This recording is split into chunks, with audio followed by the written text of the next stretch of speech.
he will leave this place and he will say, my name is beautiful.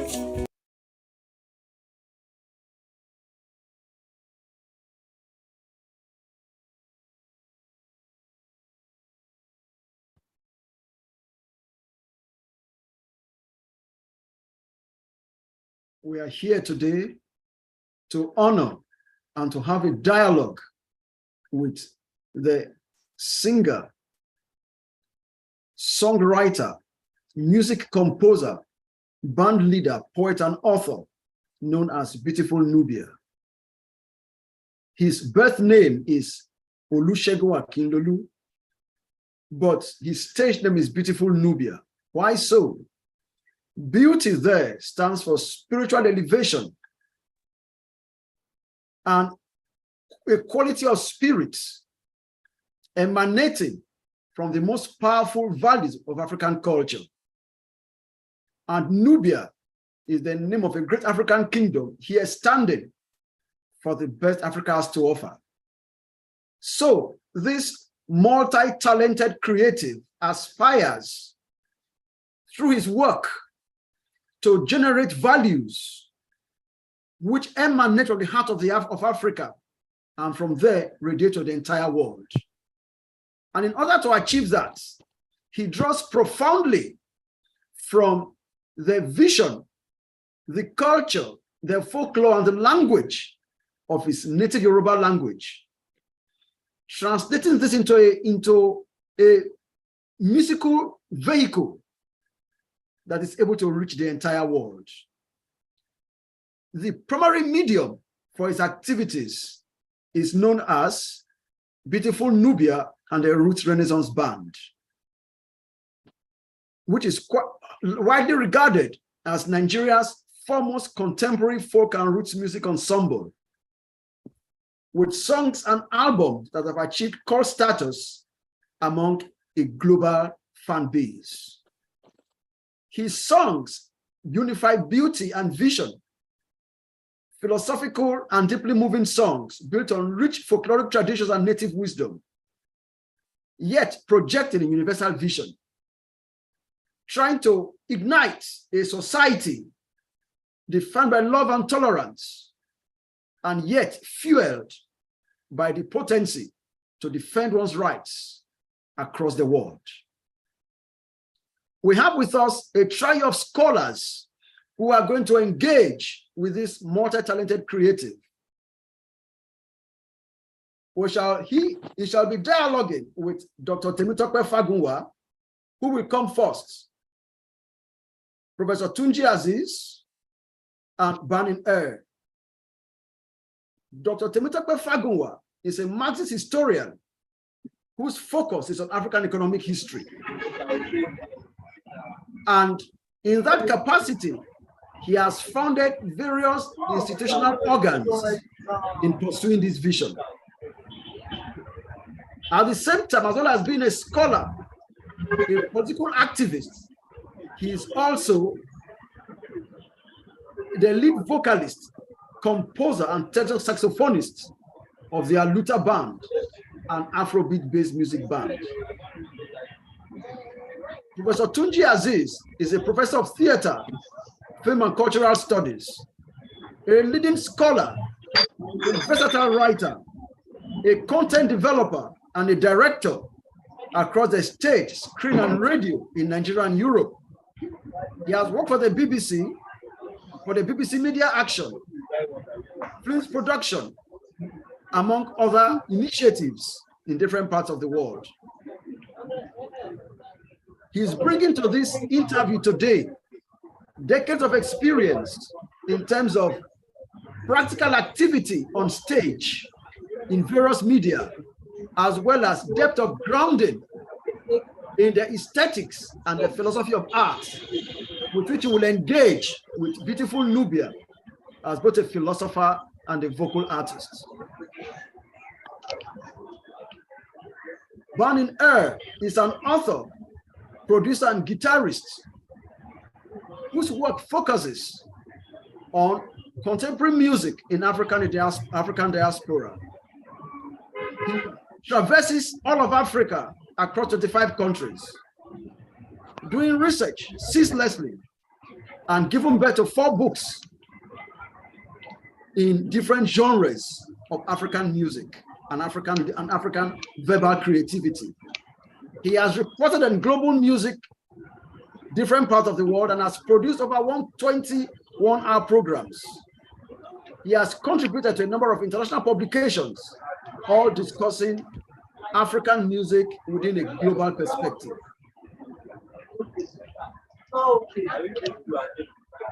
Now, so what we have with us, we anticipate a very robust engagement with the arts, the philosophy, the cultural thrust, and the global vision of beautiful Nubia. So to start this engagement, could we have Dr. Temitope Fagunwa engage our guests? Hello, everyone. Can I be heard clearly? Yes. Can I be heard? Yes. I can hear you. Yes. Great. I think, firstly, it is important to thank Professor Tony Falola.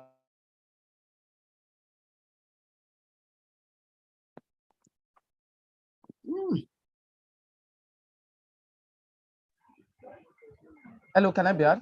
Yes. I think why it is important to thank Professor Tony Falola for this platform is because I really don't think that a society can progress without not prioritizing the existence of its organic intellectuals. So providing us with that platform wherein we have the opportunity of engaging our organic intellectuals is very, very germane. So that's why we have to be extremely grateful for Prof, for the commitment, and also to thank the entirety of members of the Tony Falola interviews for the commitment and also the consistency. We must also thank beautiful Nubia, our man, for, out of no time for deciding or agreeing to have this conversation with us. I think myself and Nubia, we go way, way, way back. He has been a source of inspiration to many of us. Beyond the music, his interest in the liberation of the mass of African people, politically also. And I think that's the side that many people really do not know of. I used to be a member of, and I think if the movement is to be stay active, I will still be a member of that movement, one that was created by beautiful Nubia years back. So beyond the music, the relevance of Nubia speaks across the politics, the culture, and the economics. So that's why we must also thank Nubia for deciding or agreeing to be with us this afternoon back here in Lagos, Nigeria. Thank you very much. Afternoon in Lagos, Nigeria.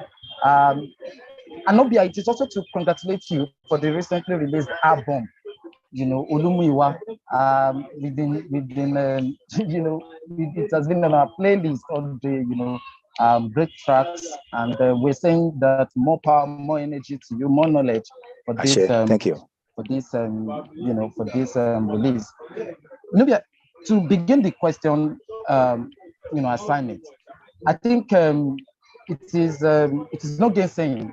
It is not a gainsaying fact that you and I agree, or most of us agree on the fact that the Nigerian political entity that we exist in as at this material point in time is a neo-colonial society. Nigeria, for instance, is a neo-colonial society. No matter how much you talk about it, the existing structures, the existing institutions, are clearly not of our making. The existing institutions and structures in this country and in several other countries across the African continent are not are not in tandem with the social realities and conditions of the African people. And so for some of us, that's why we are clear as to we are clear as to the factors that are responsible for the mess at which we're facing us at this point in time.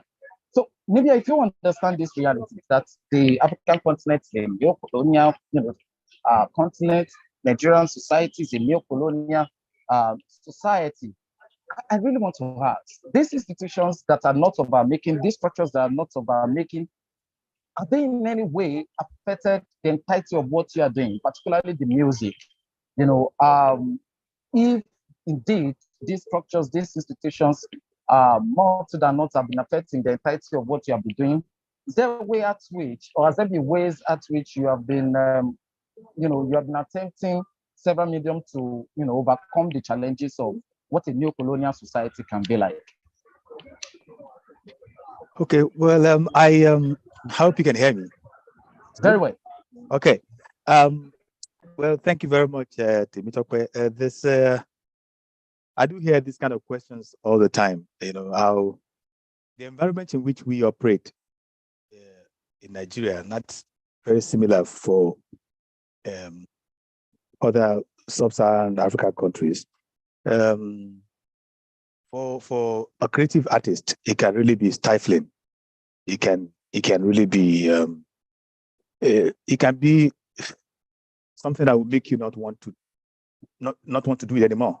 That you want to give it up, because I think for me, one of the most important things is not just the structures, it's also how the structures have made our people become this very poor shadow of what their ancestors were.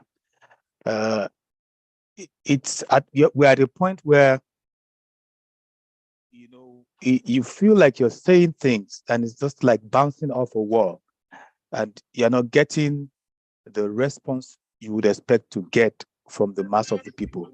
And then you've got structures that have been put in place to ensure that anybody who wants to engage the people with intelligence, creativity, anybody who wants to remind people of the basics of a progressive society, anybody who tries to do that gets kind of shut down. There are impediments that are always put in your way. The Nigerian, let's talk about Nigeria specifically. In Nigeria, you know, when I started out, I was told, and those people who told me at the time, they knew, there were people who were in the know, and they had the right to say to me that you cannot play music that has strong content and expect to sell in Nigeria. It does not work that way. In this country, people just want to dance. They want to forget their problems. They don't want to hear serious messages. You know, if you want to get anywhere, please play Fuji or play Juju. And these were the things that were dominant at the time. Now it's something else. It's what the kids are calling Afro beats or whatever, you know, that's what is dominant. So from, you know, at different times we have pop music. That is what I was told.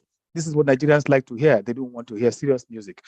And so I was not signed by anybody. You know, so I was forced to become an independent artist, which has been amazing. It's been great for me, because this is the only means by which I've been able to do everything I have done, because I don't answer to anyone. I decide to record when I want to record. I am always hitting my head against that wall. The walls are there. The impediments are there, and I'm always going against them. I take my band on road shows, on tours, in a country with no infrastructure for that, you know, and we play sometimes to 100 people, to 50 people. You know, we've come up, and people say, how do you do it? How are you able to fund all these things? It's just, you know, there's a stubbornness about me, and there's a sense that I also have that this is something that must be done. And we have to do it. And we have to do what we can in our time while we still have the energy. And so it's the way our society has been set up. It's not just, if you just look at business generally, I used to work as a veterinary doctor. And I remember working with a company called Animal Care Services Consult. And our constant headache with dealing with the Nigerian system and the way it's been set up for you, if you're trying to do honest business, if you're trying to follow the laws that the state put up those laws, you're trying to follow them, and how difficult it is if you want to operate within those laws to make any progress. So, or to do like real honest business. And so, but even then, as a vet, these were things that we dealt with. So as a musician, it's even worse, because here you're working as an artist who's trying to steer people, who's trying to stir people up, who's trying to open people's minds, who's trying to, you know, lift their consciousness. Of course, you're going to face some kind of, the barriers are there. So I don't know if I answered your question, if I addressed it. Because I'm very good at going off topic. Very well, Nubia.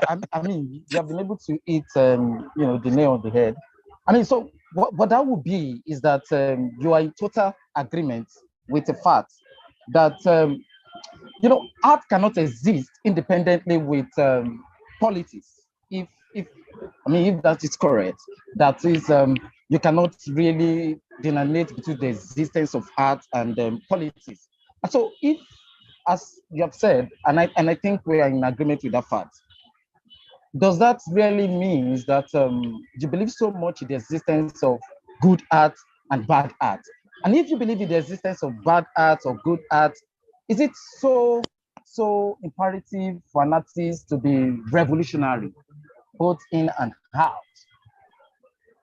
Well, I don't like to think of art as either good or bad. I think when you have an artistic gift, it's your decision how you want to use it, how you want to use that artistic gift. Sometimes it's not your decision, though. Sometimes it's the environment in which you find yourself that dictates how you're going to use that gift.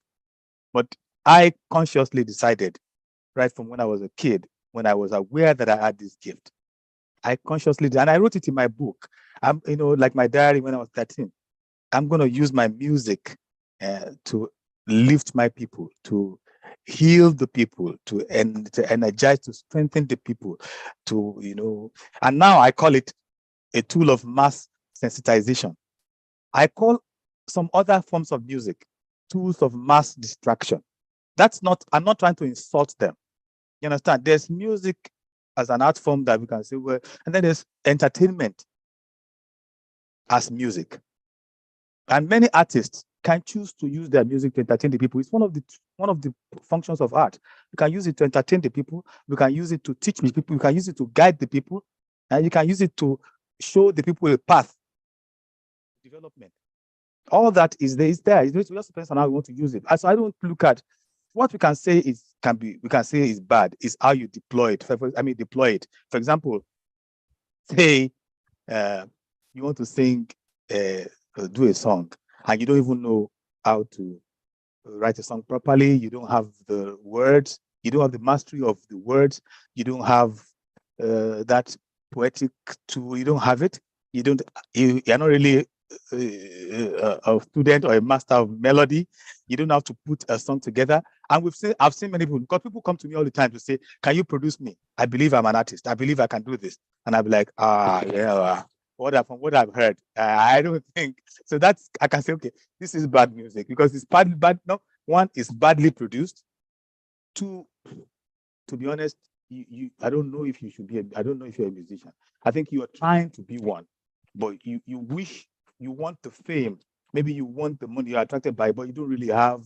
I don't say it because if somebody has raw talent, even if they're singing off key, even if their production is very bad, you can see it there. You will hear it. You will know, okay, there's something there. Like when I started out and I took my demo to recording companies, and I remember meeting Baba Chris Agilo, the legendary Chris Agilo, and I remember him telling me, oh, your demo was so poorly produced, but you, my friend, can write songs. You are fantastic. In my years of being in this, I've never seen somebody as good as you who can, in songwriting.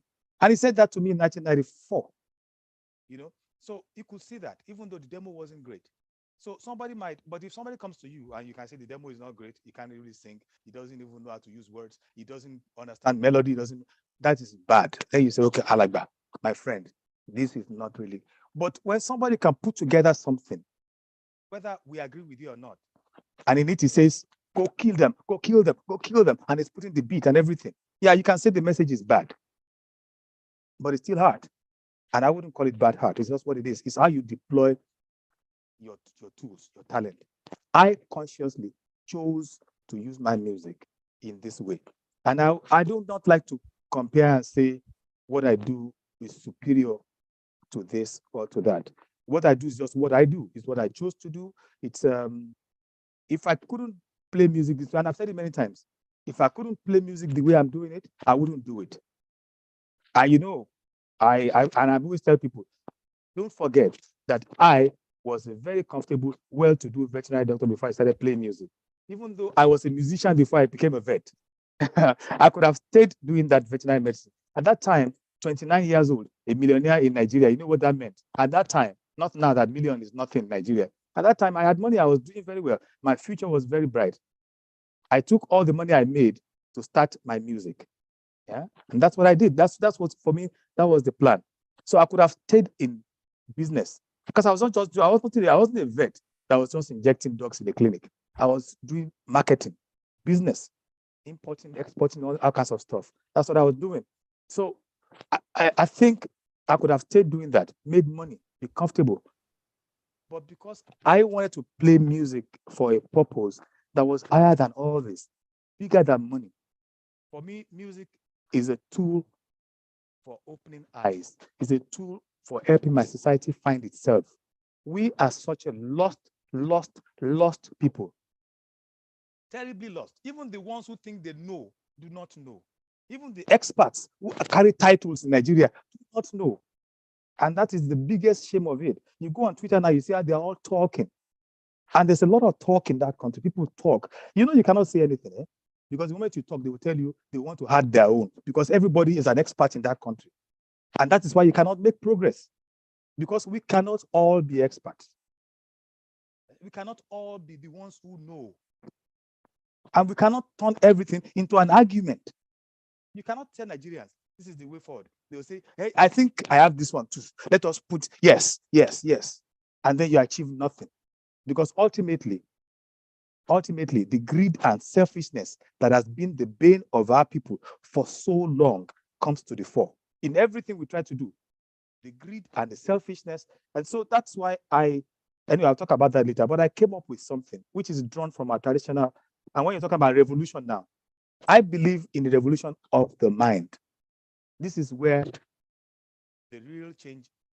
That's what I see. Everything I'm saying here, you are the one invited me here. So I'm just stating my opinions. I'm not saying what I'm saying is right, but this is what I think. And revolution of the mind. And recently I described it as a long game.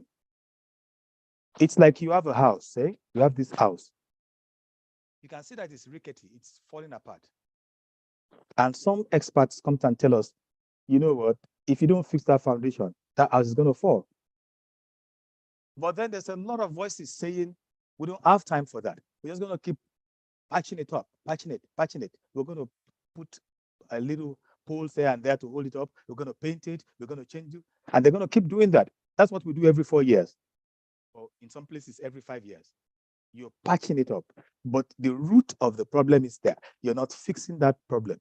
And so you have those who think you have to restructure Nigeria. There's no way forward. There are those who think, oh, the elections, democracy will lead us somewhere. So we'll just keep doing the elections. Eventually, we will evolve into something. But there are people like me who think we could be doing the two. There's nothing wrong in going with the two. Let those who want to do their patching keep patching. The rest of us who want to play the longer game, because the short-term game is the one where you're patching it every 4 years. But the long one, the real lasting solution will be for us to fix the root of the problem. We're just talking about colonization now. Nigeria was created by some people, for those of us who live there now. But we've never really claimed it. We love to blame those who created Nigeria. We love to blame the British. We love to blame the Americans and all these other people who have continued to rape that continent and take its resources, whether human or material. We love to blame them. But you have to ask yourself, how much have we really tried to help ourselves? There are people who have stood up in the past to help us, to lead us. And we will say, but the West destroyed them. But why did the West destroy them? It's usually the people inside who create a weakness for outsiders to get our people. So nobody's going to come and get rid of your Nkrumah or your this or your that without the connivance of those within. Hey? In my new album, you're talking about Lumuyiwa. I sang a song about a woman who was selling people in Lagos. You know that at that point, the British said, we are done with the slave trade. And this woman and people like her in the South insisted they had to keep selling slaves because this was a business they knew. This was how they made money. And they had no problem with selling their people. Today, the African leaders have no problems selling their people. And it's not just the leaders. All of us, many of us, put us in those positions, we will do the same thing. So we need to change everything about how we think. So this is where that's where I am. the revolution of the mind, change how people think. And we have to start it with young children. We're going to talk to the youth, yes. The youth often don't want to listen, right? But if you come to my shows, you see them there, they listen to me, right? So, but let's say it's even a bit difficult to talk to the youth, some youth. The adults, I think, are done. They are done for. But the little kids, I keep talking about it. Influence them, get the right things into them. So I came up with this this thing that I drew from Yoruba traditions, ancient Yoruba traditional wisdom. Iwa, the code, that's Iwa code. The code, the essence of a human. What is the essence of a human being? What is your purpose here? Make your life a seed that you sow in this blessed earth unto which you are born. Water that seed all the days of your life until it grows into a mighty tree, providing shade and sustenance for those coming after us. How do you achieve that? By embracing Iwa, truth. One. Number two, honest work. Honest work. Work. You must work. Three, courage. Engaging life with courage and bravery. Perseverance. Patience. Humility. And of course, what the Yorubas would say is the king of them all, contentment. You teach that to people very early. It's the same way that we indoctrinate people with our religious beliefs, that we can indoctrinate our children with these things. And so as they grow up, you end up with a mass of people who think in a very particular way, who think in a very constructive, particular way, who are thinking of how to build the community over the self. It is not socialism. It is not communism. This is just basic, an old African way of thinking, which Yorubas tried to practice in those days. I mean, for them to have come up with it, of course, they tried to practice it. There were some thinkers at that time who came up with these great ideas, and we could adopt them now. We were talking about neocolonialism. We have not tried to even take off that yoke of colonization. We're just going in the line that has been drawn for us. So they taught us how to speak English. Since we learned how to speak English in that country. We've just been talking and talking and talking and not doing.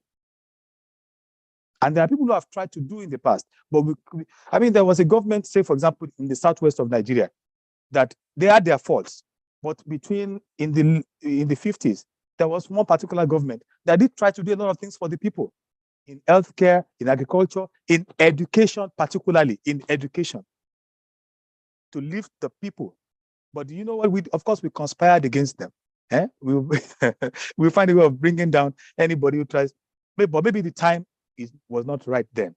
Maybe the time is coming now, because we are in serious crisis now. So maybe the time is coming when this evolution of the mind will start to take root. I see it. Yeah, yesterday, somebody sent me a picture of a wall in his house on Instagram. It might be here. He sent me a picture of a framed thing on his wall. It's those things I just told you. You know what I did? I made it into a poster. Dayo Kewu, who I'm sure might be here too, he's an artist in Nigeria. He designed that poster for me and put all those things, the code for a good life, code for a happy life, I think we called it. And we listed them: truth, honest work, perseverance, contentment. This guy, of course, I put it on social media and said, please print this and put it on your wall. This gentleman followed my words to the letter. He printed it, he framed it beautifully, put it on his wall, and he sent me a message on Instagram. He said, every morning when I'm going out, I read these things. That is how we start to change minds.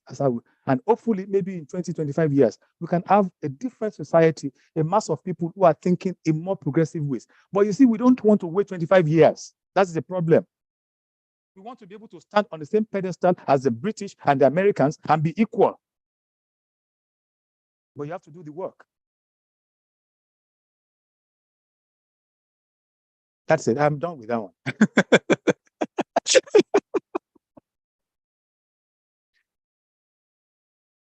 Yes, Nubia, thanks so much for that intervention.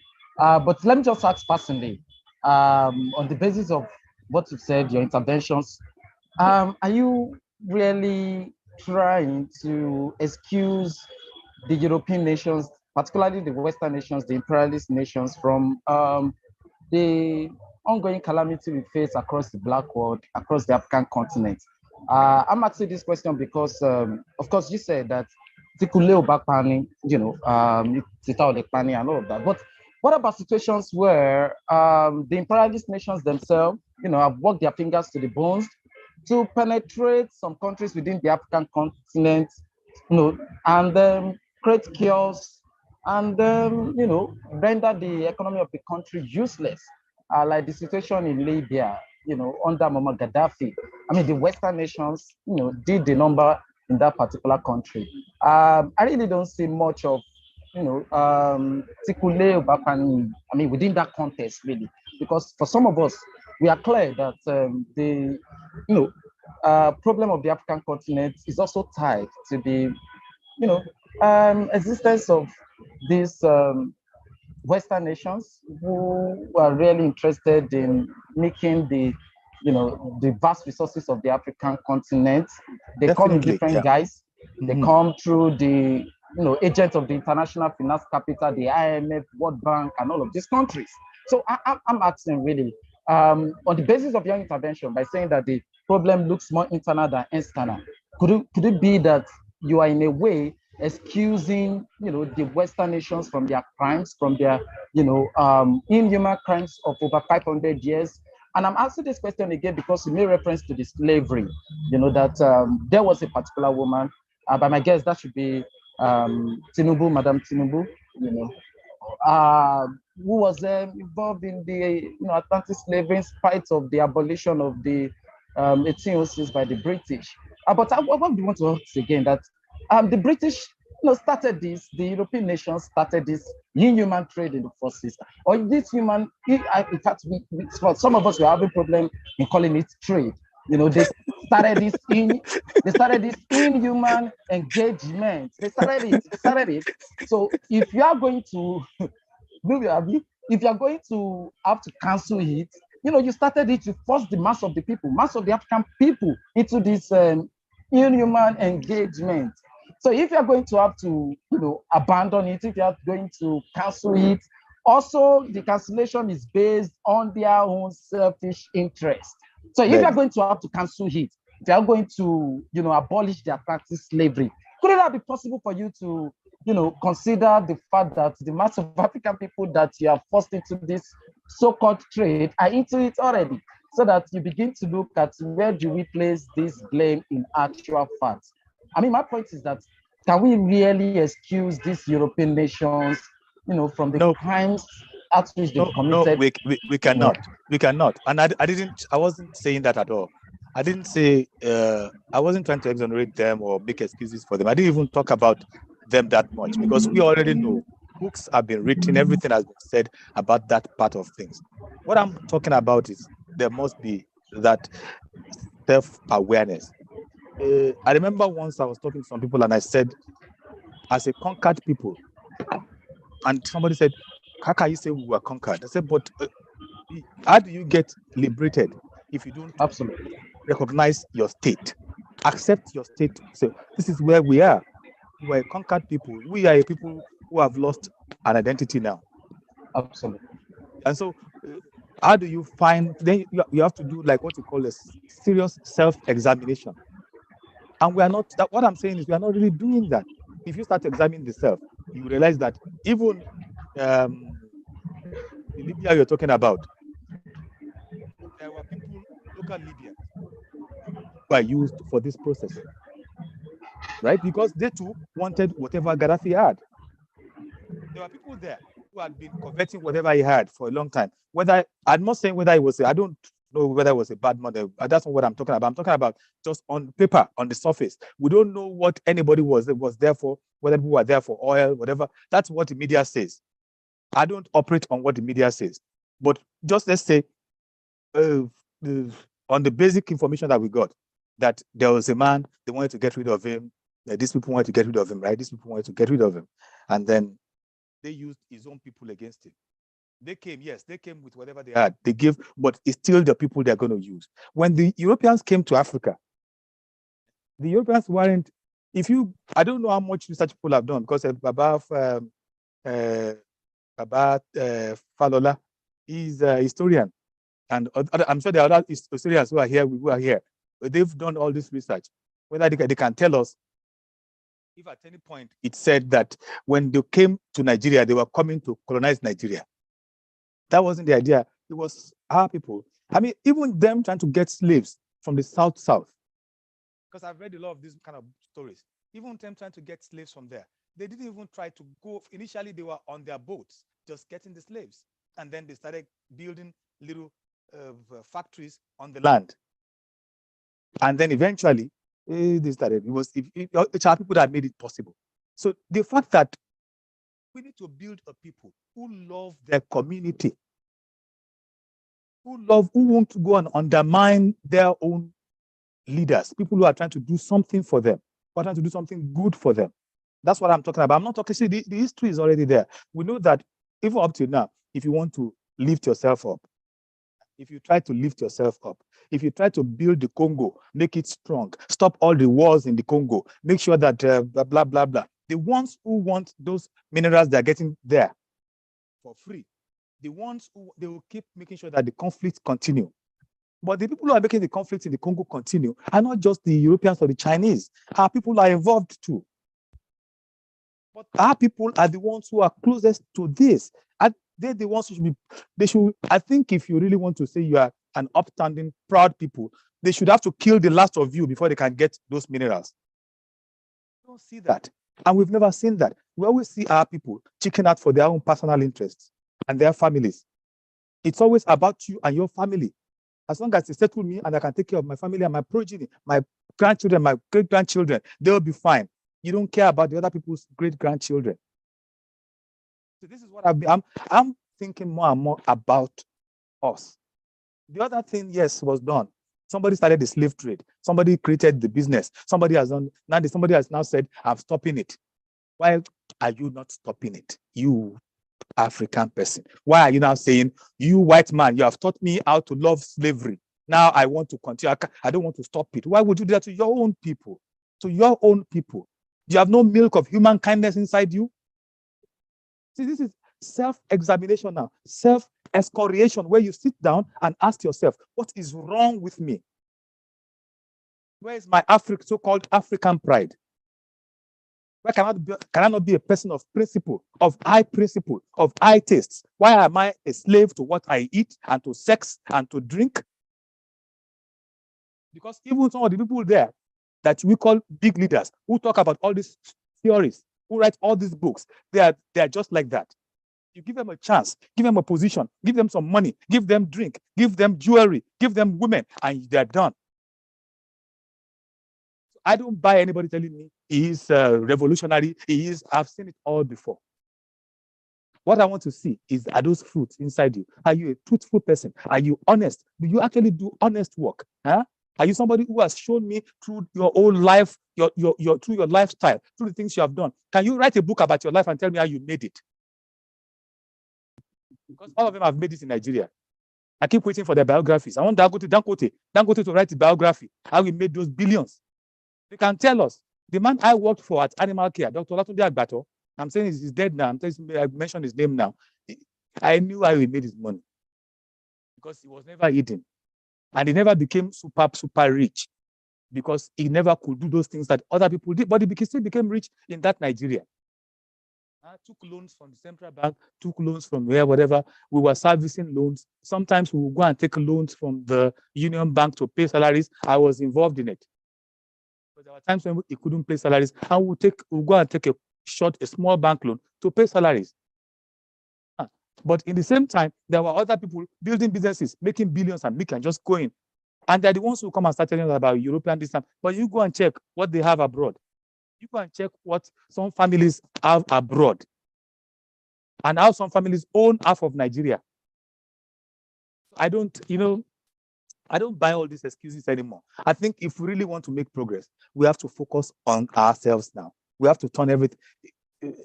The Europeans have done what they had to do.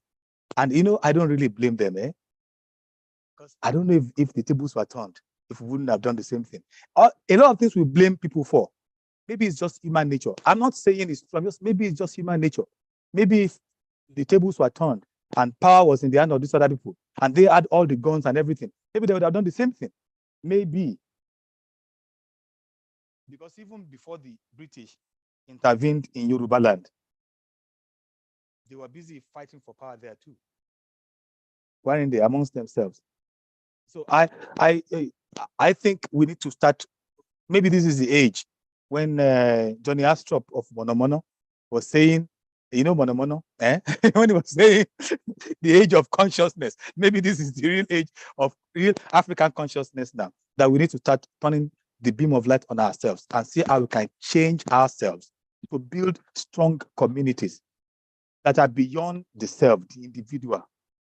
Because all over the world today, you will see Nigerians boxing. So, like Nigerians is a champion. They are running. Nigerians are there. Nigerians are running for Norway, for Sweden, for Saudi Arabia, Nigerians are everywhere. Check the ancestry of Jamaicans who are winning everything. Is it not Nigerian and Ghanaian? Their ancestry. Go everywhere. It's Nigeria this, Nigeria that. One boy scored a goal in the English Premier League recently. His name is Billing. Is it Billing? Billing.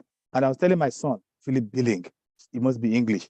The boy said, I think he has Nigerian blood. All of them, he went and checked. Yes, he's Igbo. His father is Igbo. I said, you see, they're everywhere. But we love to celebrate those individual achievements. But you look at the country that we come from. You look at where we come from, and we're not making any progress there. And people tell me it's because the environment has not been made in a way that these people can thrive there. Hey, but who's going to make that environment then? We have to do it in our time. It's a challenge for us in our time. And I know that we can keep patching it, but maybe we should start thinking of how to fix our minds such that in 20 years, 25 years, over 2 generations, we can produce a new generation of people who are able to build a better society. Do the hard work. That's what I've been saying.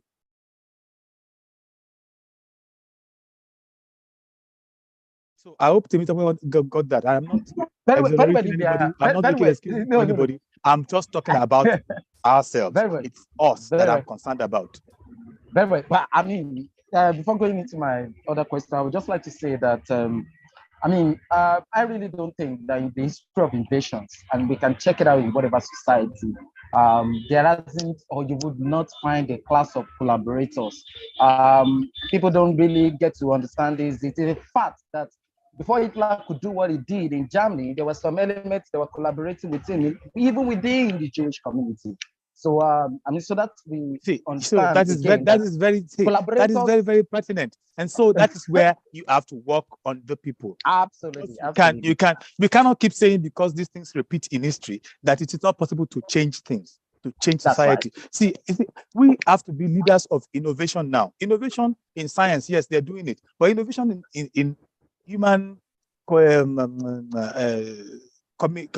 community living.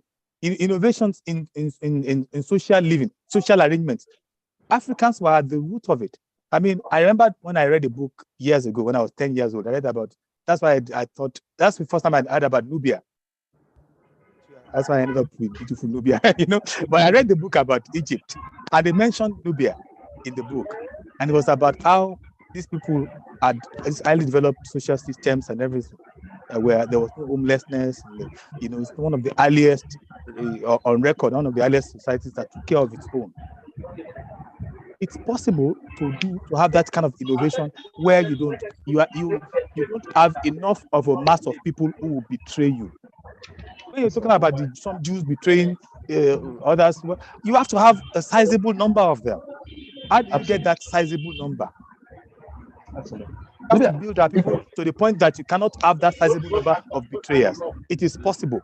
Nothing is impossible. Because that is the root of science. This is why, for me, I'm happy that I studied science. I know I'm in the arts, but nothing is impossible. I have to just try it. Very well, Nubia. Nubia, thank you. I think I have a few minutes with you. So let me just let me see, if I could just, round up with my questions. Nubia, in some of the interviews you've granted in the past, you've said that, the Abrahamic religions, really, that the existence on the African continent is such that they have, potentials to serve greater purposes.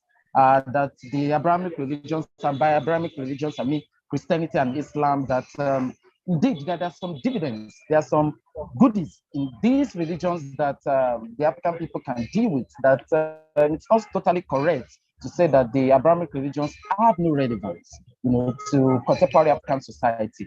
Maybe my question to you is this, that is there a way at which we can really engage in discussion by looking at how much these Abrahamic religions have, allowed the mind that you said, have given the leeway to the imprisonment of the minds of the African people? I mean, because you cannot talk about identity without not talking about religion. Because you said that these religions, they have in them inherently some potential, goodies. I'm curious, where are the goodies? Particularly understanding the fact that we did, and Nubia, do you agree to this fact that you see on the African continent for thousands of years we didn't have religion, what we had was spirituality. Why are we not promoting that spirituality? And I know you are, but you see, I'm finding it difficult to pinpoint where you stand really on this matter, because there you are saying that the Abrahamic religions have inherently some potentials in them, but you are also promoting our spirituality. Are you doing that from a sitting on the fence kind of style, or you are genuinely interested in the rebuke of the African spirituality? And then, because I really do not have time, if you can just use that opportunity to also answer my last question, which is that your music, how did you walk into revolutionary music? How did you, the part itself, how did it start? The movement, and would it be right to say that your music is a fusion of Afrobeat, reggae, plus folk music? Maybe do you get those two questions, or do you have to repeat? I'm just going to write it down somewhere. Okay, the first one is the Abrahamic religions. You've said that the Abrahamic religions inherently they have some goodies in them. They can serve good purposes. I disagree with that fact. Do you think that our spirituality can play this role better? The second one, your music. How did you walk into revolutionary, music, revolutionary arts? Who were your, earliest influences? Okay. Did you read books? Did you come across great musicians? And is it true? Can we agree that your music is a fusion of Afrobeat, folk music, and reggae? Okay, thank you very much. Thank you very much. So let's start with the religion question. I think I don't know, maybe you've read my biography, maybe that's why you saw something about the religion part, because I wrote about it in my book. Yeah, of course. But yes, I saw it in an interview. Way back. Okay, yeah, because in my biography I did talk about, I spent quite some time on this issue. So for people to understand my position on religion, I think you have to understand, I have to tell you a little bit about where the people I come from. My father's people were and are still the custodians of the Olusegun divinity in Ile-Ife. Beni, Olusegun, the Yoruba Lord of Letters. So when people say Yorubas didn't have writing, they say they didn't have writing and that they didn't write anything. People will say we were just a very oral society, that we didn't write. But if you didn't write, why would you have a divinity for the written word? So Olusegun is the Yoruba divinity of the written word. And my father's people, up to today, is still, they are still the priests of the Olusegun divinity in Ile-Ife. My father, of course, eventually became a Christian, very serious Christian, die-hard Christian. Then my mother's people were Ifa priests, not just Ifa priests, Ifa priests. These were Ifa priests of great renown, especially during the Yoruba civil wars. And that's how they found their way to Ibadan. They were Ifa priests and Eshu devotees. not the issue that people think is called Satan, the issue that is the messenger of the Almighty, according to our Yoruba ancestors. So if you understand where I'm coming from, I've got on one side my ancestors up to the great grandparent level, either Olusegun devotees or Ifa priests or Eshu devotees. And then the next generation became Christians and Muslims. My grandmother, with whom I spent several years, was a die-hard, hardcore Muslim who didn't miss her 5 prayers. And I went to the mosque with her several times when I was growing up. My mother, the daughter of that Muslim woman, my mother, die-hard, hardcore Christian, serious Christian. So, I mean, these are the people I came through. And through all of them, the things I heard from them, the things I learned, I started to see the commonalities. And then, of course, I started reading. As I was curious about all this stuff. So I read, I don't know if it's any religion, unless if it's a new one that came up in the last 20, 30 years. I read about almost all, I think, at least all the major religions that you can think about. I've read about them. I've studied them. Because I just wanted to see what they were all about and why people get into it. Because religion has always fascinated me. Why it gets people's minds. But I think spirituality ties into why people get so much into religion. People think they're looking for spirituality. They're looking for the meaning and the purpose of life. Usually, the first question of an individual's life, a child, your first question is, what is this about? What is the purpose? What are we here for? And you go and ask your parents, maybe you are 2 or you are 3 or whatever, and your parents, especially if you're a child, I mean, I was that kind of child who wanted to understand everything from when I could talk.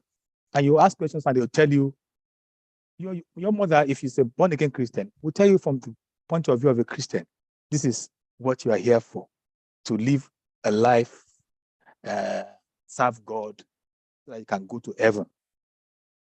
And they start that with you from a very early age. And you go to church and you get heavily indoctrinated. And even as an adult, you are still scared to question those beliefs. And what religion does, whether it's Islam or Christianity, this Abrahamic religions we're talking about, and it's any religion that you find that is organized, they do it basically. They have a set of doctrines they use to kind of guide you, to put you in there. Yeah, there's like a straight jacket on the straight and narrow. Now, the purpose of this is where I said religion could be used for a good thing. Is the purpose of all that is to ensure that you stay on the straight and narrow, that you're able to, you do good things. Don't forget that when people like my mother went to the Christian church, or my father, they were not looking, they were looking for answers to their questions. Of course, they wanted to be to have happiness. They wanted to be assured of safety, that they will be safe, their children will be safe and protected. They're looking for God's protection. They're looking for how to do the right thing to get results every time they tried anything. This is why people, and then you get in there, and then religion helps you to. So if you have a tendency towards evil, I'm told some people believe we're all born in sin. Some people say that. I don't always agree with that. I always say a child is born beautiful, a beautiful spirit. Even if a child is born with certain characteristics, alagidi, stubborn child. Some children are like that. I have had children myself, and I know that my children are different in temperament, even though I've raised them. Some children are born with certain things. But it's the environment, the parenting, that then puts them on the path to what they will become. So what you find is human beings are born with certain negative tendencies that, they always want to do bad things. So we need religion to get you on the straight and narrow. And what I've said is religion, because of the communal supervision it allows, enables people, at least those who have good minds, those who are seeking self-improvement, it enables them to achieve that.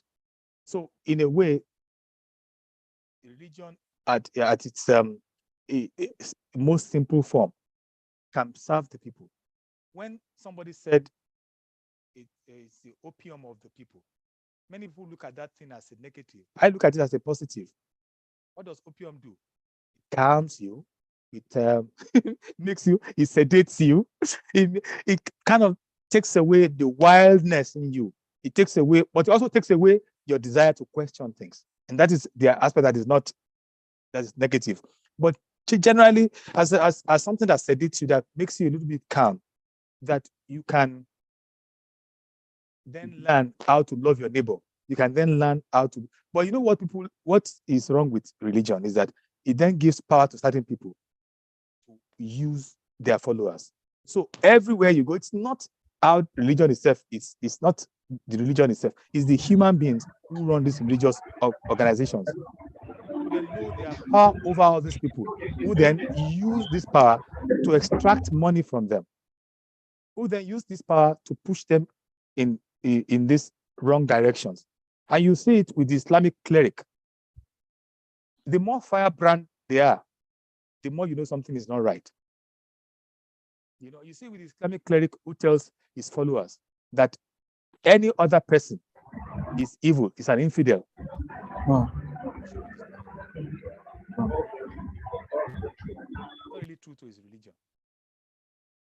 The Christian cleric who tells everyone, who tells his leaders, his followers, that, our Jesus is not a Jesus of poverty.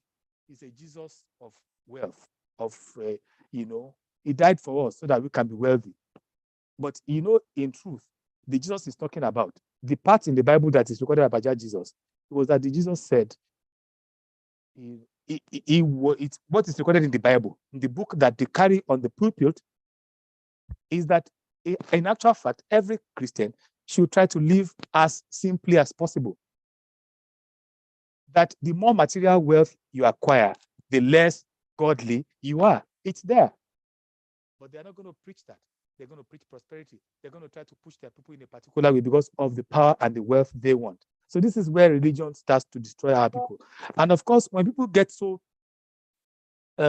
dogmatic with their religious beliefs, you can't even reach them with messages of how you can build society. It's hard because there's a way that these religious doctrines kind of just bind people and make them, because the root of it, like I said, is the fear that they put in you from childhood, the fear of questioning everything. So this is where, religion can be bad, but it has its good uses. Now, where are you going to find the good people who are now going to use religion for good?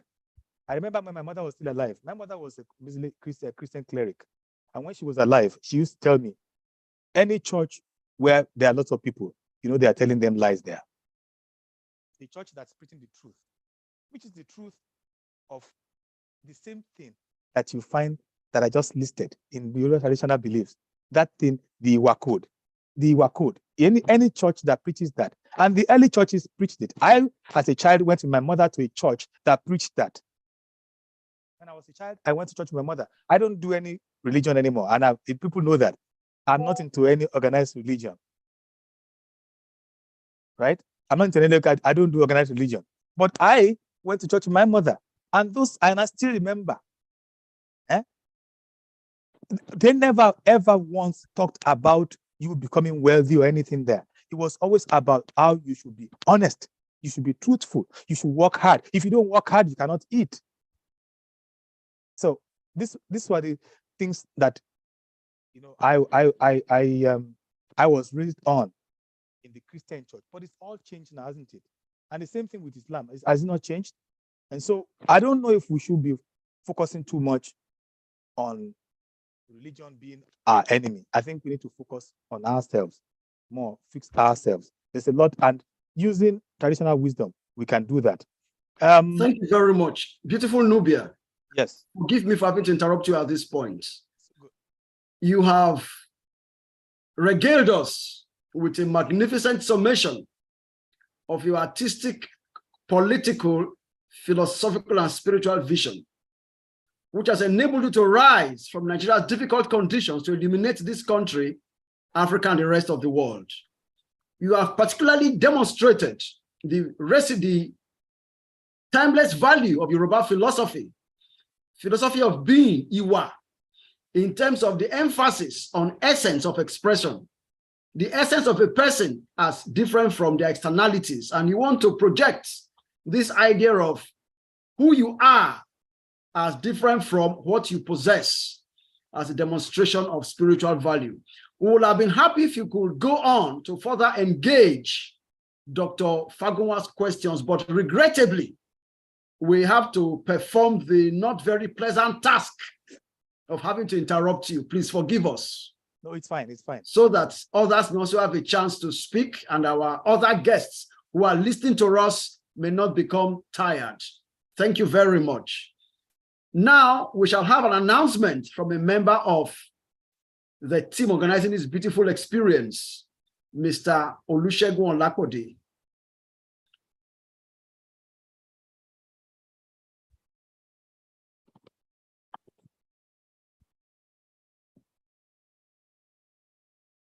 Hello, on behalf of Professor Toyin Falola, I would like to thank you all for joining.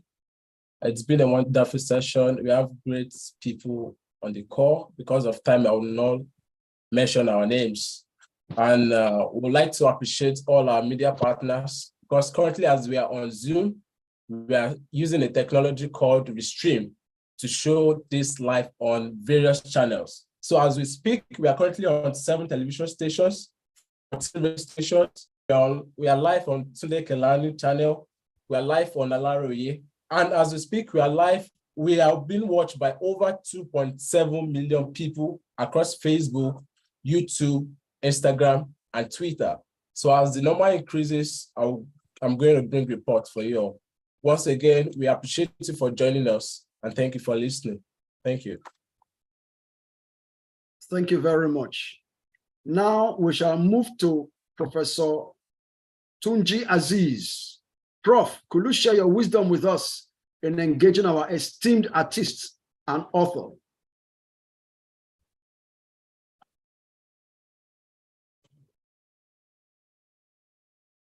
I want to thank you so much, Dr. Vincent Adepoju. Beautiful Nubia, nice to see you again. I think the beginning was many years ago. I remember when we choreographed Jangbala Jubu at Maryland back then, in your debut album. So I'll say we've come a long way. We have so somehow at that time, these questions that bothered me then, incidentally, is what Prof has brought us together today to discuss. So I want to thank Prof for this opportunity, for reconnecting my friend and I. For me to ask some questions, because we started off at the same time when I was running a theater troupe, and you were starting your troupe then, your musical career then. So without wasting time, I want to ask I want to go off philosophical issues, political issues, as our brother has done. I want to go specifically now to you as a person and your art. Coming from this long relationship that we have, I want to ask you, your first album, 7 Lives, remains for me my favorite. Maybe because I was involved in the choreography and all those things, but I don't know. But the message, the melody, all of this were things that I still go back to it many times and listen to it. And I believe that for me, it's it's your greatest album. So I want to ask, do you think that any other of your albums has got that potential to match that created by 7 Lives? And if so, which album is that can match, that you think, has the same acceptability, the same popularity as 7 Lives? your debut album? Because now you have over 35 albums. So, Yeah. but that's out for me. Do Okay. you agree with me, first and foremost? If you agree with me, or if you disagree with me, which album will you say, matches that in the popularity and acceptability by your audience? Thank you, Prof. I wonder if what you're calling 7 Lives, my first album, that came out in 1997. So I think you might be referring to Jangbala Jubu that came out in 2002. Yes, Jangbala Jubu came out in 2002, and he has 7 Lives as one of his tracks. Yeah. So Jangbala Jubu was what you call a breakthrough album. It was the first album that, because before that, don't forget, like I said, 7 Lives was an album we released in 1997. After that, we released Voice from Heaven in 1999. When Jangbala Jubu came out, that was like the one that made everybody know us, right? That was one that became, so it's like a breakthrough album. And it was very, very popular.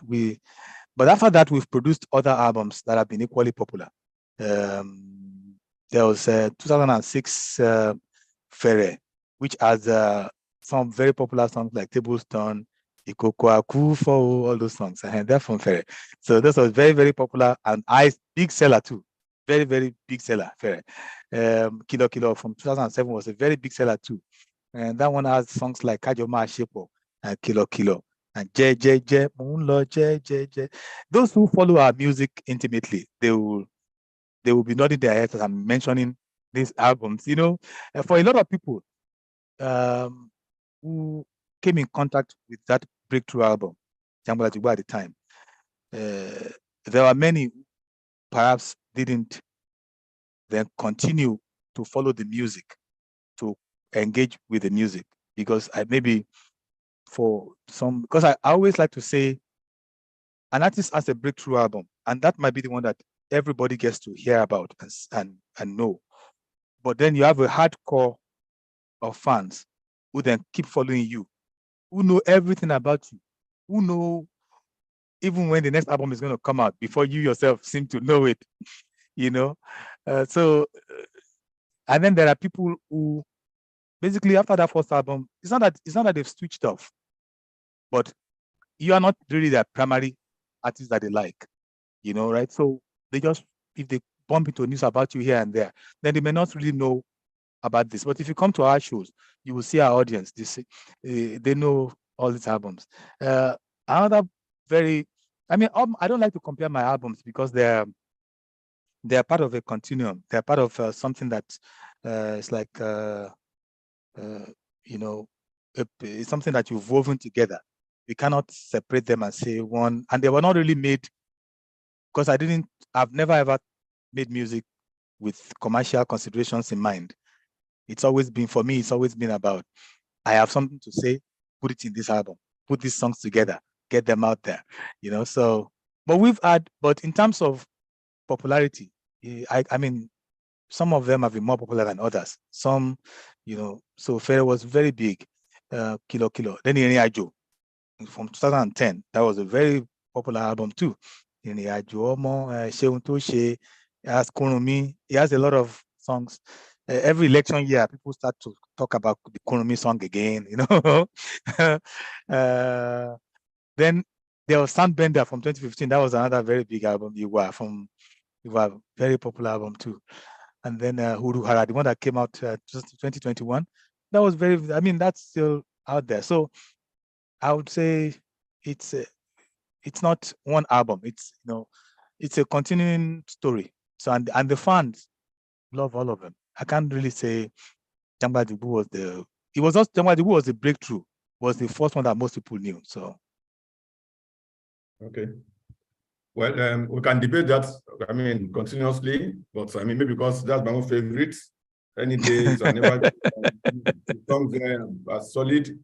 So, but you can, as an artist, I agree with you that sometimes you don't want to say one is better than the other or one is more better accepted. So that takes us to my second question. Many of us started troops, and then along the line, the Nigerian factor came in and then became difficult. In your earlier responses to Temitope, You mentioned when you had to play to 50 audience members of the audience, sometimes less, after going on a tour. And this now makes me to ask this question. Many Nigerian artists are today, in all modesty, some of the most popular on the continent.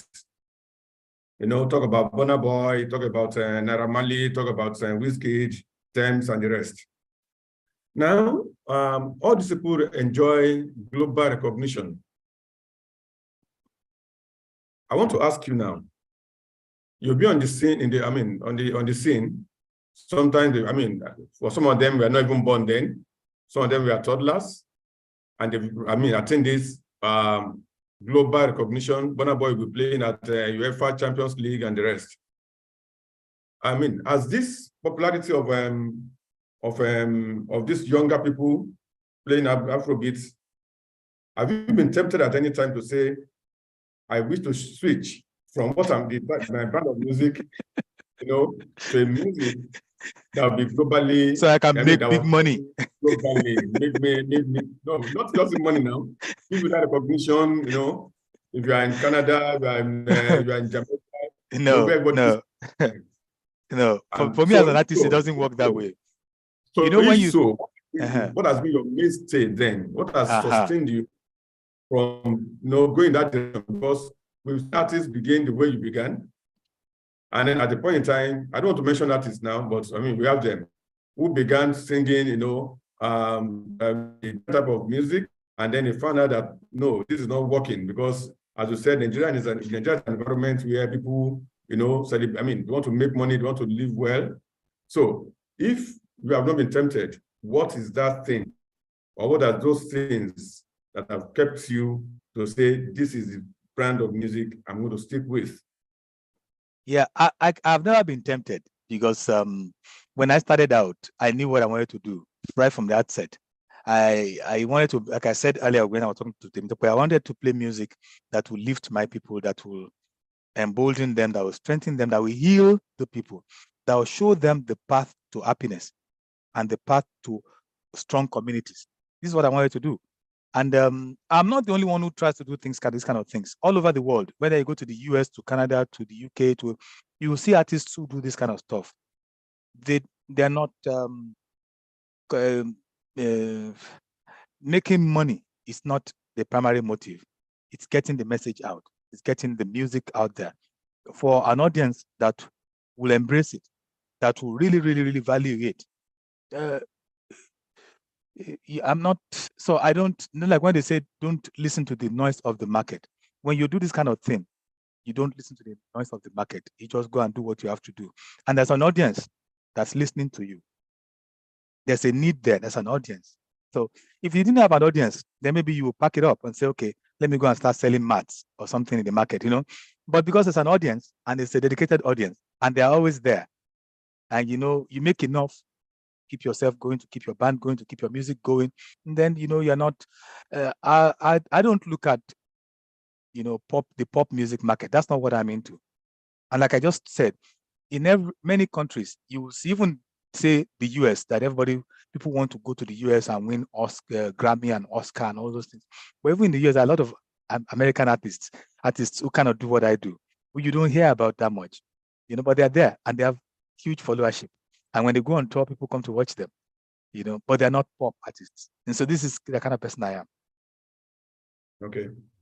Thank you so much. All right. Yeah, that takes me to another level, another question title. The one I just asked now. You wake up in the morning and you find out that a particular artist has been endorsed by one brand. It's an advanced ambassador to one brand for 40 million, for 30 million, and you see them on billboards. You understand?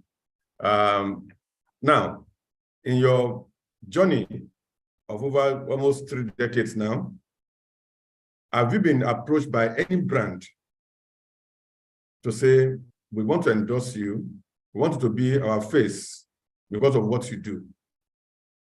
So if the answer is yes, then my rider, the rider will be, what is that brand and what is the value of the endorsement or the recognition?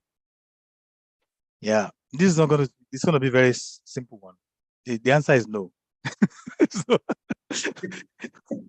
the answer is no. Nobody's ever approached us. Oh no, nobody's ever approached us for anything like that. In over almost 30 years. I can't recall anyone. I can't recall at any time anybody saying, "Oh, we want you to be the face of." I mean, there have been small things, but not like big companies, right? Like big companies, no. There have been people who write and say, "We want you to come and do," like, and tell you they just want to. But these are not. You're talking about like big companies, the kind of people that we see, with other artists, with big pop artists. No, we've never had that. What does that tell you about the country? Well, we can say maybe we have misplaced priorities and that, but those people who say a beer company, they just want to sell their beer, and they're going to use whoever they think the general masses, whoever they've been made to believe as the masses. So, right? So if they know there's a pop artist that all the kids are following, okay, they want the young people to drink, and all the young people seem to be vibing to this particular pop artist. That's where they're going to put their money. There's a perception, right? And so we can try to package ourselves to make ourselves attractive to them in that way too. But you see, it's going to be hard to convince them that you are going to draw that same crowd for them. It's going to be hard to convince them. So it just becomes a waste of energy in trying to. I mean, we've tried in the past. We have a festival that we run every year, and we've tried to go after some companies to give us sponsorship, and it's always been difficult because they just can't see it. Yeah, they just can't see it. I mean, I remember once I was at was it MBL? Is it MBL? I don't know if MBL or is MBPLC, whatever. I was there once, and I remember we had written a proposal. We spent quite a lot of an amount of money on that nice, colorful proposal. It was professionally done, and then they invited us to come and talk to them about this festival. And I went, and we had like an insider who was a fan, and he said, "You are meeting the marketing whatever director. This is the person who's going to take the decision. This is it."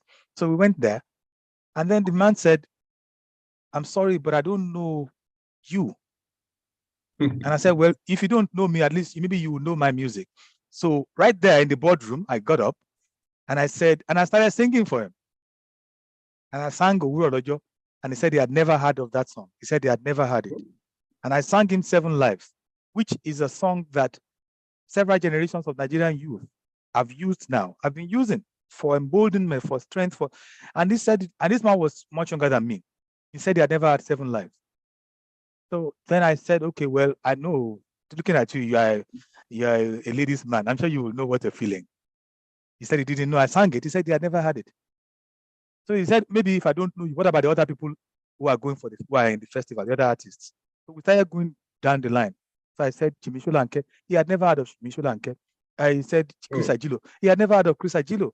Yinka Davis. He had never heard of Yinka Davis. So, so we left the place with nothing. We got nothing. So, I mean, that's the kind of thing. So you realize it's not just, the market is not the same. So, but it doesn't make me feel sad. It doesn't make me feel bad. Like I told you, I didn't come into this for endorsements. I didn't come into it for, what interests me is knowing that I have touched one life today, as my music touched one person today.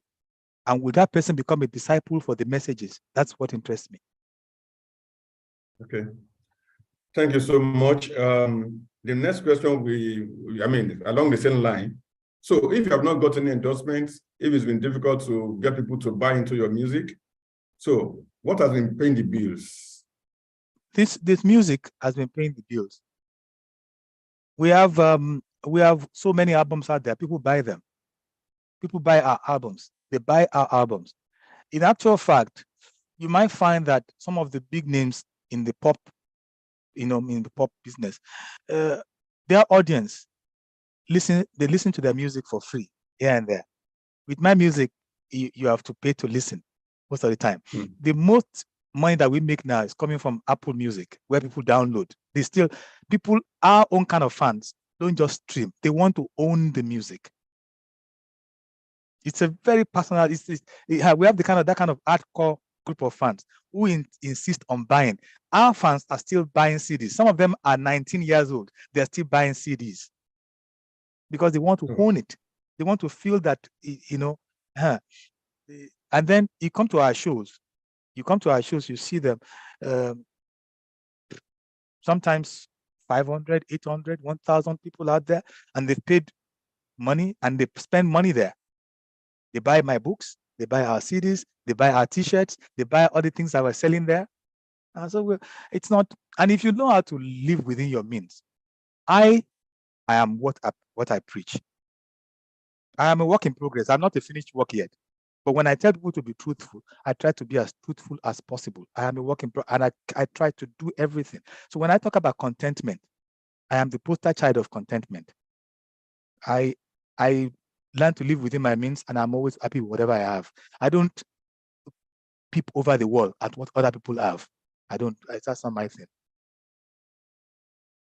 That's interesting. That's interesting. Thank you so much. Thank you, Prof. Now, you've come this far. This very deep philosophy, knowing what you want to do, and you have been consistent at it for, since the beginning up to now. So, which artist will you say influenced you? Your philosophy, your musical style and everything. Which artist has the greatest impact on you? I think this will make Temitope Fagunwa happy now because this is one of his questions. So it's coming. Yeah. So when it comes to influences, I always say they're too numerous to count or to name. I got a gift. My big influence, my biggest influence, my biggest inspiration is the gift. And it's hard to explain it. I got a gift. For you to understand what I'm trying to say, you have to listen to my whole body of work. And I marvel at the volume that is there. I marvel myself, even though I made the music. I listen to the melodies. I listen to the arrangement. I listen to the words. And I say, but you did this? This came through you? So once you're able to study that body of work, then you start to realize, then you can understand when I say that the gift was the original inspiration. It's an original gift. And I've just used it over the years. My part in it is to own the gift, improve upon it, develop it, not allow myself to be influenced by whatever is the reigning sound or whatever is the popular sound, to stay within the original sound that is in my head. But you see, we cannot claim to just be original like that. We are a product of our own environment. We're a product of everything we say is from what we have heard, whether we know it consciously or not. Everything we write is a product of many things that we have read, whether we are aware of it consciously or not. And so I would say you cannot divorce what I'm doing now from the words of my grandmother.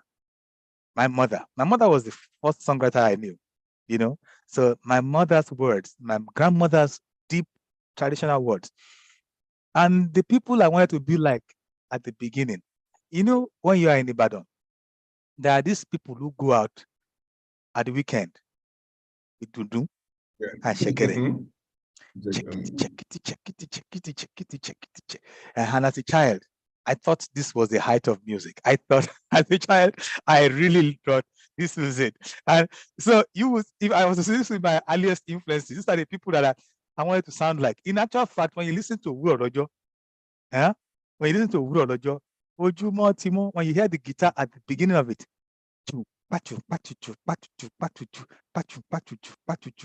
that's from my earliest influence. So this is where, and the things that I heard growing up on TV, on radio, all the people, we were blessed for my generation that we had, all those dramatists coming on TV to showcase their work. They were amazing people. I still remember that after watching Oyin Adejobi's show, Is it a Kuroloja? Which one? The drama. I think it's the one that had Anre Gbodaju, Anre Gboshika, níbi Igúnnugún gbé yọjú ọmọ ọlọ́mọ, níbi Àkàlàmà gbogbo yọjú ọ̀rẹ́. Yeah. See, as a child, I watched that and I thought, I'm going to do my own. I want to do my own. So these are the things. So I cannot say, oh, this person influenced me, but I know that it's impossible for me to do what I'm doing now if those people hadn't done all those things. We are standing on the shoulders of all those people to do what we do now. Or for example, someone like Baba Ifeanyi Elebuibon, who had his IFA program, on TV in those days, and that gave us an insight into a traditional way of knowing, a spiritual traditional way of knowing, And then of course, I would think of people like people, all the other musicians. I've listened to a lot of musicians my whole life, musicians from A to Z. Any kind of music from genre, I've listened to it. I love music with a passion. I listen to everything, and sometimes when you think about what we do now, you think about the movement in the 70s, people trying to do like Afro folk, Afro rock, Afro jazz, Afro this and that, all those people. Because they did it, it told us that we could do it this way too. Because somebody sang in a mixture of Yoruba and English, it made you think, oh, I can do it too. Right? It's not, so it means I can do it too. I can do this in a way that maybe I've done it in a way that is actually more efficient than all those people. But if they hadn't done what they did, maybe we wouldn't have been able to do what we are doing now. And so that's my influences they're large like that. But it's interesting that you didn't mention Fela.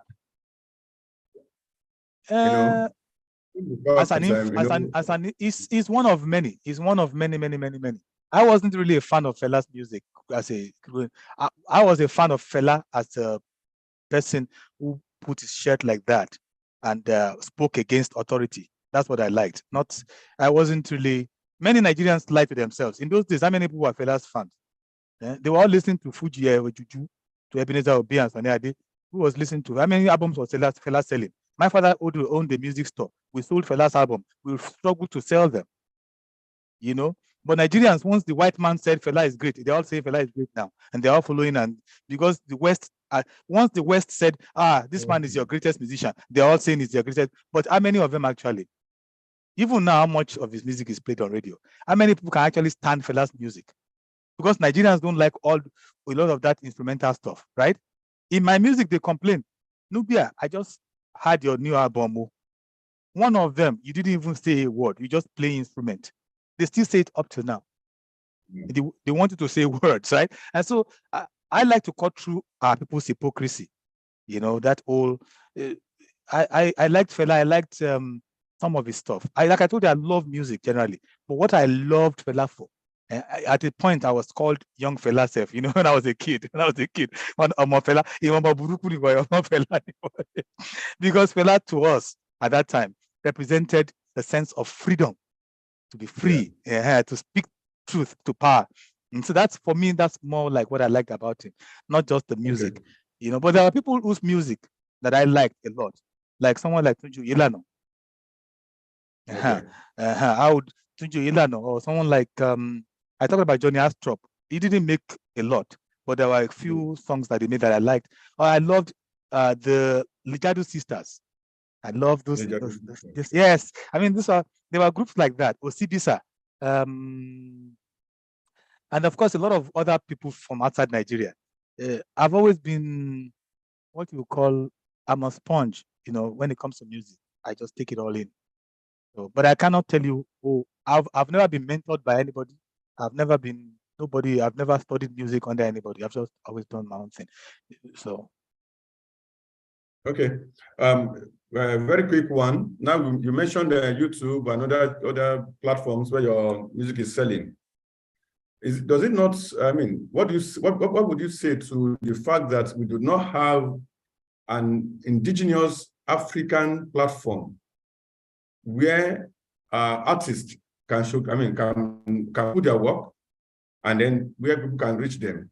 Because we look at all these platforms, even our movies on either on Netflix, on Amazon and the rest. Now the same way is the way music is going, which means that the IP of this of these works will belong to them forever. And I think that was one thing that Fela was trying to fight against. What Michael Jackson was trying to fight against, where everything is owned by Sony. Are we not going to the same era now, where all artistic creativity, creations, are housed in the West? What's your response to that? Well, I'm aware that a lot of people have been making efforts to create platforms that are more local, so to say. People are trying it. People have been doing it. There's a lot of, so hopefully with time, somebody will get that right. I don't, the things I'm not an expert on, when it comes to my music, I'm an expert on that. When it comes to certain things, I say I'm an expert. When it comes to things like this, I get involved. I've been involved in a few efforts actually to set up things like this. So I know there are a lot of people who are better at this, who are working hard to see that this happens. So we'll see what happens, with time. But at least the thing, what we have right now is, if we didn't have these digital platforms, and if we didn't have social media, the reach that people like me have as an independent wouldn't have it. So in a way, these platforms and social media have been, in a way, a blessing to us too, because it's given us a chance to reach wider people without having the backing. We don't have the money backing, we don't have the power backing, we don't have all that, so. But I'm sure with time, more people are working on this. Okay. Finally, from me, we have a sort of a revolution now, in quotes, of a new generation of Nigerians that we refer to as Gen Z. Now, they are forced to be reckoned with. So I want to ask, how do you think this generation, the Gen Z, are connecting with your music? And if so, do you think your music has the potential to mold them into, better people, which is your primary goal? Thank you very much for that question, because yes, if you come to our show now, 70% is all these people you're talking about. 70% of the people at my shows now will be people, maybe even up to 80%. They're just young people. And to them, I am Baba. So, and I talk, and we talk. And if you go on Twitter, you see them always talk about it. At my shows, it's not just singing. There's a lot of talking, educating, and not the kind of talking where we are abusing ourselves, where they're abusing me and I'm speaking back, not like us just talking. No, not that kind of, it's me talking. And sometimes I have to put my foot down and say, when I'm on this stage, this is like my office, please respect it. I've come to share this wisdom with you. If you have any questions, you can ask afterwards. But here, and it's a wonderful, wonderful thing to have that kind of audience. It's totally amazing to see them come out like that. I don't know how to explain it. As an artist, there's a joy you feel knowing that the children whose mothers and fathers bought Jangbala to go and play it at home, the children that I played to at high schools and universities 10, 15 years ago are now coming to these shows. They now have the means to pay, to buy things. And they're the ones who are buying the books and buying, all these things. And it's just an amazing, and the way they take me, it's not the way people of my generation take me. People of my generation have their own heroes. To these young people, I am their hero. I'm their childhood hero. And I think as an artist, it's a position of great responsibility. They're watching me, I'm watching them. And I'm always telling them, I'm watching you as you go. Everything we have said here, go practice it. And they will say, yes, Baba, we are watching you too. So we are watching ourselves. So, but it's they are the ones who come to our shows, and I can see the changes. The man I told you earlier on that put a frame in his room is a young man. Yeah. And so these are the people that I talk to all the time now. In actual fact, at a point I was a little bit concerned that we weren't getting the older people as much anymore. But the people around me said, because my concern was, do we need to go back to sending email texts to him? Because a lot of these people maybe are not on social media, and they were like, it doesn't matter. It doesn't. We are the young people. We have the energy. This energy is great. So we're doing quite well, and it's a joy to always go out and play. Joy. Thank you so much. You're welcome. Thank you, sir. That was my last question. Okay. So I'm looking forward to seeing again at your show. I look forward to seeing you there. You'll be one of the few older people. You'll be the minority.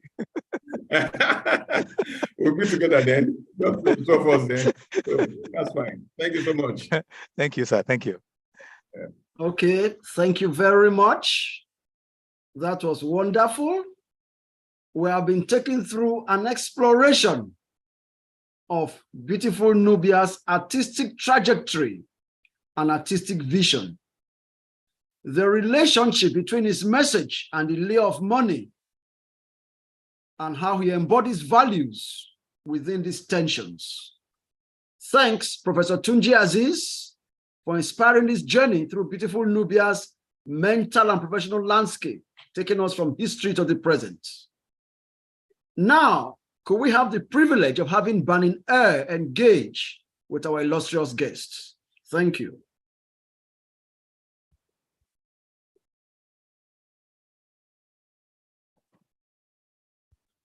Thank you. Thank you very much. It's an honor and a pleasure to be part of this discussion. Nice to see you. Beautiful. Thanks, Banin. Thank you. So just a little background. I work with this national radio program in the US called Afropop Worldwide. And we've been on the air since 1988, so we're in our 35th year. And one of the original inspirations for the program was King Sunny Ade and his early tours here. So Nigeria has been in the mix for a long time.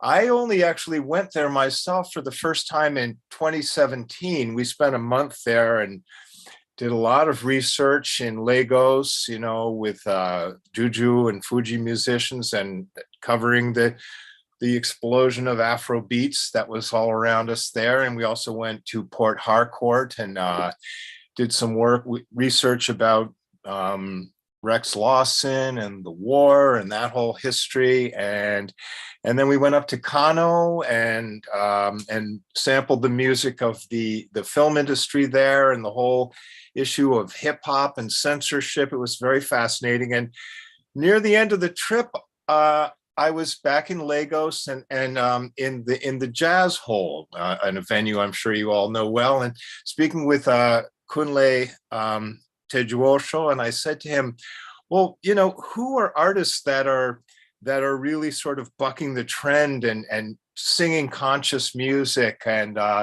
he said, well, you need to talk to beautiful Nubia. And it just happened that, I think it might have been the very last night or one of the last nights we were there, you were having a show in this very interesting venue. And I experienced what you've been talking about, your relationship with your audience, the merchandise that people were buying. And it was a very unique experience. I was very impressed, and we did a very nice interview. And then it turned out by coincidence that where you live when you're in Canada is just a few blocks from where my sister lives and where we go for Christmas. So we had a couple of nice visits there, and I got to meet your beautiful family. And I came away from all this with a very large collection of your CDs. But let me start. I want to talk more about your musical life, and let's just start by the most recent CD, which is dedicated to Olusegun Helen Olumiyiwa. Yes. And who is she? And why did you make a CD dedicated to her?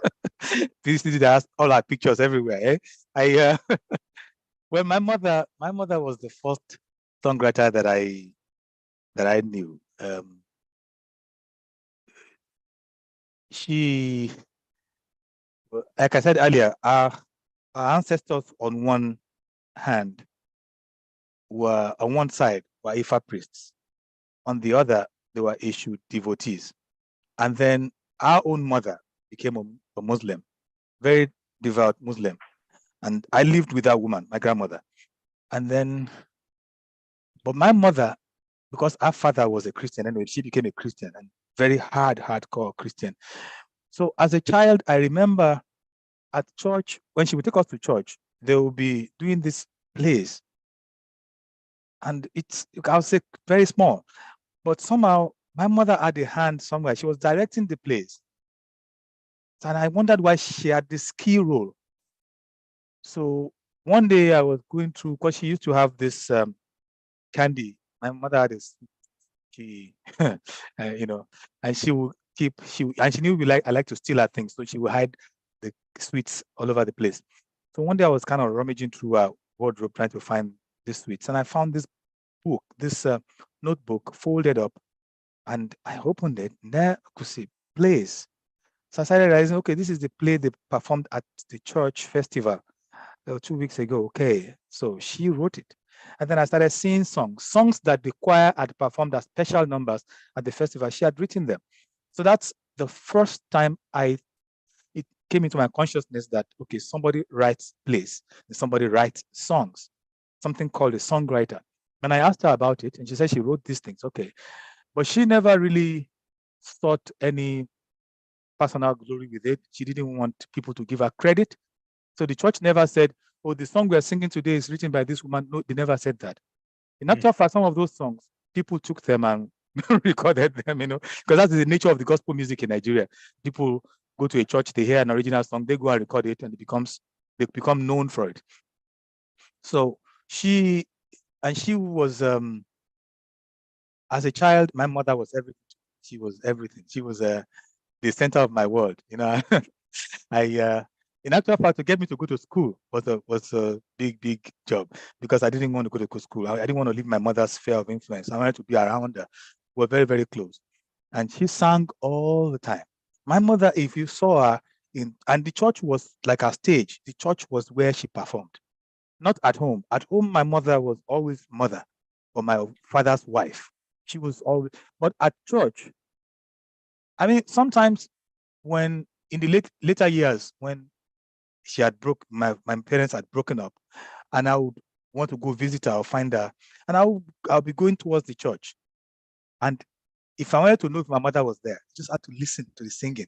I'm talking about from a long distance away. And you could hear my mother's voice be right on top. That thin voice, that cute, beautiful soprano is just there on top. And she could sing. My mother could sing and dance. The dancer, and she could pray. She could she could pray from now till tomorrow. And so coming from that kind of thing, when I started writing songs and singing, she never ever said, why are you doing this? But it was when I became famous for it that then sometimes she would just ask me, where are you even from? This child, where are you from? Where did you learn all these words they're putting in this song? Where are you learning these words? Who taught you all these words? I don't know. I got it from you, I guess. So my mother, she passed on last year, April. It's almost a year now. April 4 last year, she passed on. So I thought, what's a good way to celebrate her life? So, but I had these songs that I was going to record, because I haven't talked about my process of recording, but I had these songs I wanted to record. And at some point, I just decided, this next album, I'm going to dedicate it to her. But I wasn't thinking at the time I was going to put her picture everywhere. That came later. I just thought it would just be there dedicated to my mother. And then as the story kept going, I just thought, what, I'm just going to do an album because I'm an independent artist. I'm using my money to produce this work anyway. I can do what I like. I'm just going to put a picture everywhere. So that's what happened. That's what I've done. That's beautiful. Beautiful. Thank you. Let me ask you,